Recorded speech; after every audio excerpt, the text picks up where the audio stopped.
Hey, it's Mr. Peace. Just got done speaking and sharing my heart here at Our Lady of Good Counsel Catholic School in Plymouth, Michigan, not too far from where I live, from my hometown. So I was honored to be here sharing locally within my neighboring community.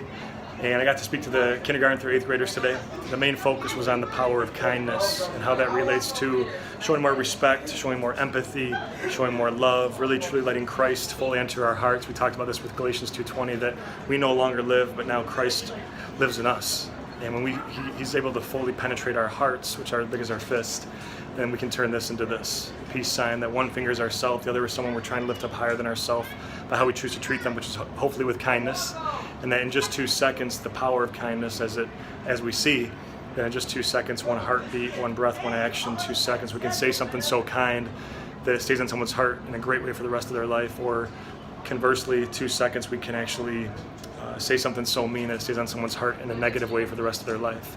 And so the way that we reverse that trend of hurt and pain is by seeing people as Christ would see all of us, right? Through his eyes, through his heart. Just like it says here on my shirt, the one race human, that we see everybody around us as human beings before anything else. See them how we see our best friend. And for what's on our palms, a sign of our worth and our worthiness, we have the M with the lines of our hands. It says M for miracle, upside down W for worthy. And it says this in Isaiah 49, that I have engraved you on the palm of my hands. And so when we realize that and understand our worth, now it's up to us to go share that with others around us, right? By how we treat them, and hopefully understand that we're good enough and great enough. And now we help others see that we become the light to their hearts. And we really choose to be that mirror and shine Christ's light, shine his love. And so from that angle, that's what I really tried to instill in everybody here, and that Christ is as close to us as our next breath, and that even our Savior needed help carrying his cross too. So meaning that we need others, people that care about us, the parents that were in attendance today, the teachers, the adults, and our best friends. This family's not just always blood, it's people that love us and care about us. And so from that perspective, when we start to realize that we never have to go this alone, even though we sometimes think we do, it's the total opposite, right? Even though we have so many friends and followers online, we can still feel empty and alone.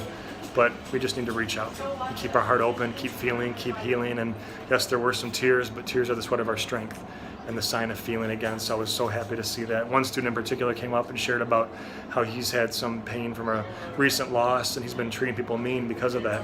But now he understands that the best way we can honor that person and make them happy and make them proud is by how he chooses to live positively, that they live on in his heart in a kind way.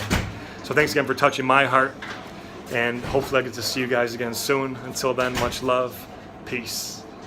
And don't forget to subscribe by hitting the button here, along with checking out the website and some other great videos at the playlist that you'll see pop up on the screen right now.